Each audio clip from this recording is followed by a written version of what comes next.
자, 6월 16일입니다. 비트코인 현재 25,500달러 정도 하고 있는데요. 자, 일단은 비트코인이 약간의 반등을 줬습니다. 좀 다행이다라는 생각이 드는데, 말씀드렸던 것처럼 어제 위치는 굉장히 중요한 위치입니다. 보시면 저 같은 경우에는 여기 헤드 앤 숄더, 폴링 웨지, 그리고 플래그 패턴, 업트렌드로 이렇게 본다라고 얘기를 했는데, 이 모든 공통 구간이 어제 사실 잡혀 있었죠. 여기 보시면 뭐 폴링 웨지의 아래 추세선, 그리고 여기 그냥 추세 라인에서도 아래 추세선, 그리고 여기 만약에 헤드 앤 숄더를 본다라고 하면 넥라인이죠. 넥라인에 걸쳐져 있는 위치 전체적으로 공통된 구간이 25K입니다. 그렇기 때문에 25K는 참 중요한 구간이었는데 일단은 다행히 반등을 줬습니다. 어제 같은 경우에 이제 24.8K까지 내려왔었죠. 이렇게 되다 보니까 솔직히 걱정을 많이 했어요. 이 추세 라인까지 깨져버리면 진짜 비트코인 힘들어질 것 같은데 라는 생각을 했는데 일단은 안심하기는 이릅니다. 여기에서 약간 반등 줬다 해서 이제 하락 끝 이렇게 확실하게 못을 박지는 못해요. 그래서 어제 영상에서도 말했던 것처럼 이 구간은 좀 지켜줘야 되는데 라는 얘기를 계속해서 했었는데 일단은 공통적인 25K 이 라인을 조금이라도 지켜주는 이 모습이 좀 다행이다 라는 생각이 듭니다. 자, 그래서 어제 뭐 저 같은 경우에도 말했던 것처럼 저는 말씀드렸던 것처럼 지지 라인 감정 빼야죠. 감정 빼고 솔직히 저도 이렇게 막 쭉쭉 내려가면 무서워요. 여기 이렇게 내려갈 때 쉽게 롱을 못 잡죠. 그러니까 그냥 기준을 잡아 놓는 거예요. 아, 몰라. 나는 그냥 25K 딱 오면은 사야지. 뭐 이런 형식으로 감정을 최대한 투자할 땐 빼려고 하는 겁니다. 그래서 보시면 25082에 롱을 들고 있었죠. 왜 그러냐면 지지 구간이었기 때문에 말했던 제가 여러분들께 이 추세 라인이 이렇게 다 끄어놨는데 넥라인 이 구간이 지지 라인이고 뭐 추세 라인의 아래 구간이고 이걸 여러분들께 설명하면서 저는 투자를 안 하면은 좀 이상하겠죠. 그래서 저도 지지 라인에는 그냥 사자라고 하고 그냥 뭐 예약을 걸어놨는데 이제 체결됐고요. 그래서 25082에 롱 들어갔고 추매 라인도 잡아놨습니다. 그리고 만약에 무포지션인 분들은 추매 구간인 24708 혹은 24800 구간을 노려보시는 것도 괜찮다. 라는 얘기를 드렸거든요. 그래서 실제로 수익은 확보를 했습니다. 좀 다행입니다. 25.082 여기 가지고 있었던 거 그대로 그리고 25597 2차 정리 구간에서 또 정리를 확보를 해서 수익 확보를 했습니다. 보시면 시간 보이시죠? 오늘 새벽 5시경에 포지션 정리가 일단 됐습니다. 수익 확보했고 차트로 보면은 여기에서 제 평단이 여기였거든요. 그래서 아까 이 채팅방에 있는 시간이 4시 34분인데 여기죠. 여기에서 말씀드렸는데 여기 무포지션인 분들 24.7 혹은 24.8도 노려봐도 괜찮다라는 얘기를 했는데 여기까지 다 도달을 했었습니다. 그리고 저는 추매 라인이 여기였는데 추매 라인까지는 가지는 않았고요. 여기에서 체결되신 분들 또 추가적으로 또 수익 확보하실 수 있는 분들도 있었고 그래서 다행히 이렇게 반등 줘서 일단은 수익 확보를 하고 뭐 저희 채팅방 분들 다 같이 수익을 좀 냈습니다. 일단은 다행이라는 생각하고요. 말했던 것처럼 지지 라인이었기 때문에 그냥 매수 들어간 겁니다. 이런 식으로 저는 매매를 하고 있습니다. 말씀드렸던 것처럼 좀 너무 홍보 같긴 하네요. 이런 부분 원하시는 분들은 채팅방 여기 영상 아래 구간에 링크가 있으니까 이 구간들 참고하시면 좋을 것 같습니다. 자, 어제 같은 경우에는 이제 소매 판매 지수가 발표가 됐습니다. 소매 판매 지수 어떻게 나와야 좋을까요? 경기 침체를 확인하는 지표이기 때문에 평소에는 잘 나오는 게 좋죠. 왜냐면 소매 판매 경제가 튼튼하다라는 걸 하는데 우리는 지금 특수한 상황에 있죠. 굉장히 시장이 난이도가 어렵다라고 느낄 수 있는 이유 지금 금리 그리고 고인플레이션 시기이기 때문에 자 인플레이션 압박이 있는 상황이기 때문에 자 파월 의장이 최근에 이제 기자회견에서 뭐라고 했죠? 다음 달 금리 인상에 대해서는 데이터를 보고 금리 인상을 할지 안 할지 정하겠다라는 얘기를 했기 때문에 오늘 발표가 높게 나온다면 어떻게 될까요? 경기 침체는 부담감 떨쳐낼 수 있지만 인플레이션 압력을 계속해서 받고 있다라고 해석할 수 있다. 즉 뭐라고 생각해야 되냐? 오늘 소매 판매 약하게 나와주는 게 지금 좋은 거다라는 얘기를 했었습니다.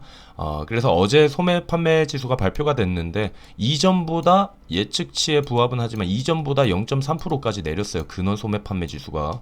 그리고 1.6 여기에서 예측치랑 이전과 동일하지만 예측치보다는 좀 떨어지는 이런 모습이 나왔습니다.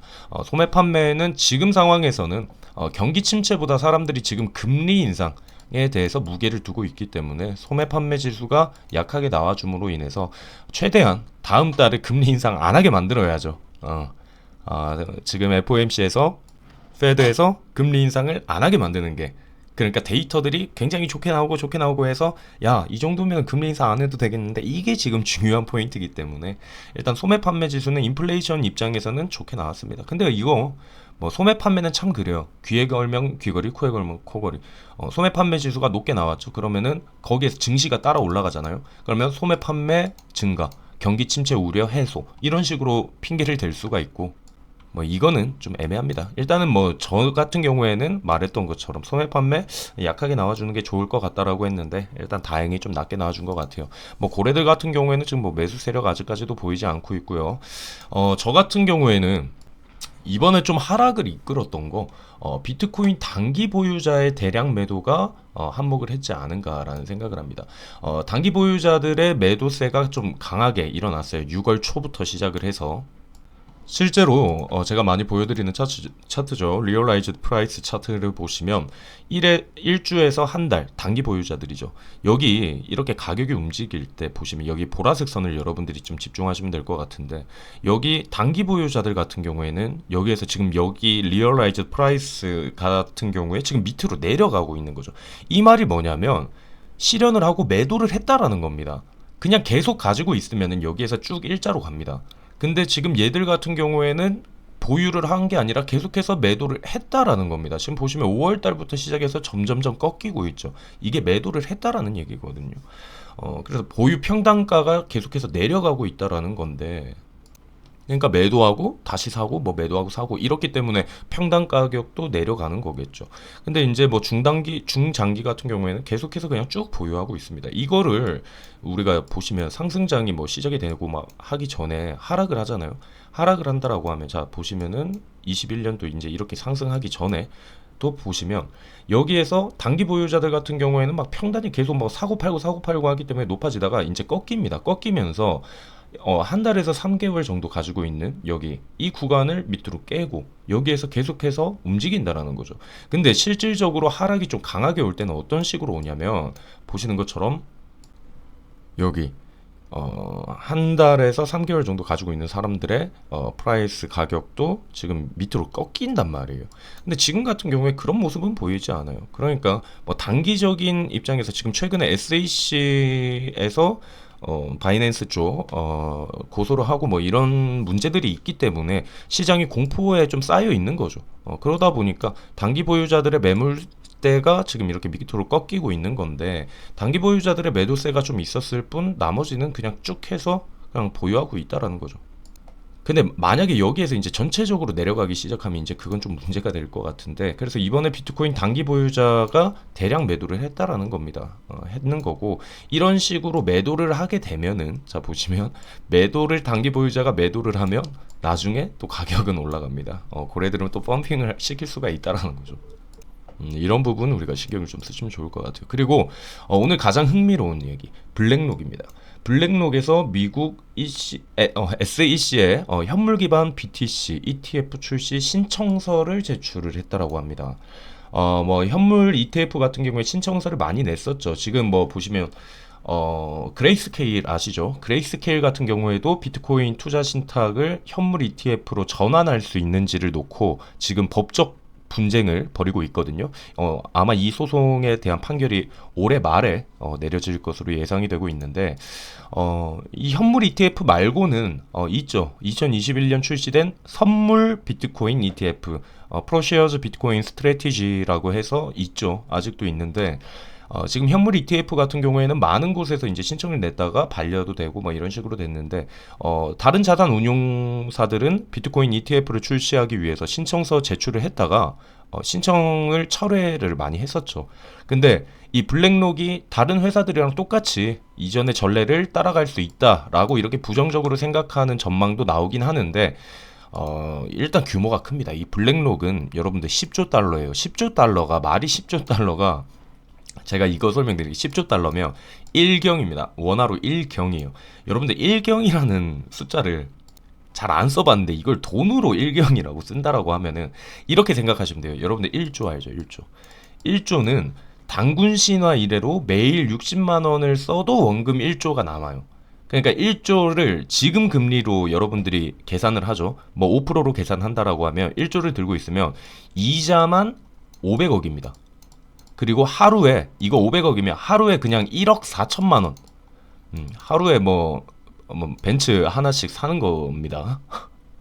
근데 그게 원금이 아니라 이자로만 1조의 이자로만 이렇게 해요. 그럼 1경이라 생각해봐요. 하루에 이자가 연 500조, 1년에 이자가 연 500조예요. 이 아까 말했던 이 1조를 하루마다 벌 수 있는 돈이 1경입니다. 그냥 금리로. 어마어마한 숫자죠. 그래서 이 운용 규모가 이제 10조 달러나 되는 이 블랙록에서 신청을 했기 때문에 한편에서는 외면하기 쉽지 않을 수 있다라는 평가를 한다라고 하는데 저는 이렇게 생각합니다.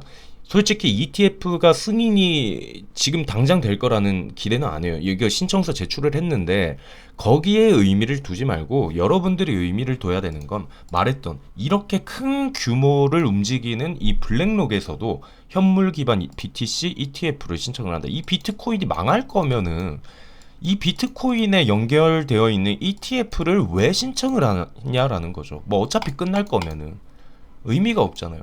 즉 이렇게 큰 규모의 자산을 가지고 있는 기업들 같은 경우에도 비트코인에는 계속해서 관심을 가진다. 그리고 여러분들 언제부터 이 비트코인이 미국 하원의원에서 의논을 하게 되고 이 비트코인을 언제부터 이 비트코인에 대한 법안을 마련을 하고 하기 시작했을까요? 여러분들 막상 저는 말했던 17년도에도 투자를 했는데 이때 비트코인 관심 1도 없었습니다. 관심 별로 없었어요.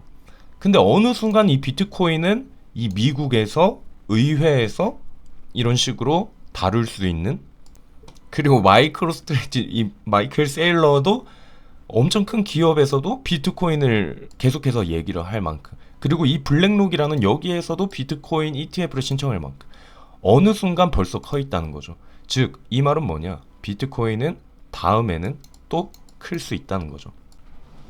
저는 채팅방에서 말씀드렸습니다. 이거는 중간 자랑입니다. 우리 방 수익입니다. 수익이고 저는 말씀드렸어요. 채팅방에서 딱 뭐라 했냐면 이걸 얘기하면서 개미가 잘 털릴 때 제가 여러분들 붙들어주고 나중에 그때 멘탈 잡아줘서 버티게 만들어줘서 고맙다는 소리만 들어도 전 만족한다 라는 얘기를 했어요. 즉 저는 여러분들께 당장 내일 안 오르면 또 욕먹어 이런 식으로 얘기하는 사람들, 저는 참 그렇게 생각합니다. 당장 내리면은 욕하고 뭐 난리 나는 분들 많아요.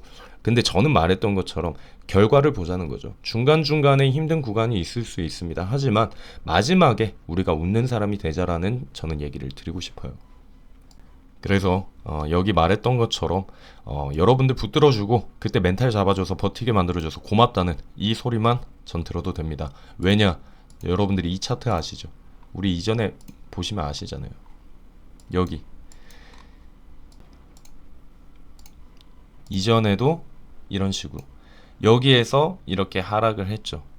하락을 했을 때 상승할 거다, 비트코인 나중에 상승할 거다 라고 얘기를 했을 때 욕을 엄청 먹는 구간이 여기였겠죠. 하지만 버티고 하다가 결국은 그 추가적인 더 큰 상승을 우리는 경험을 했습니다.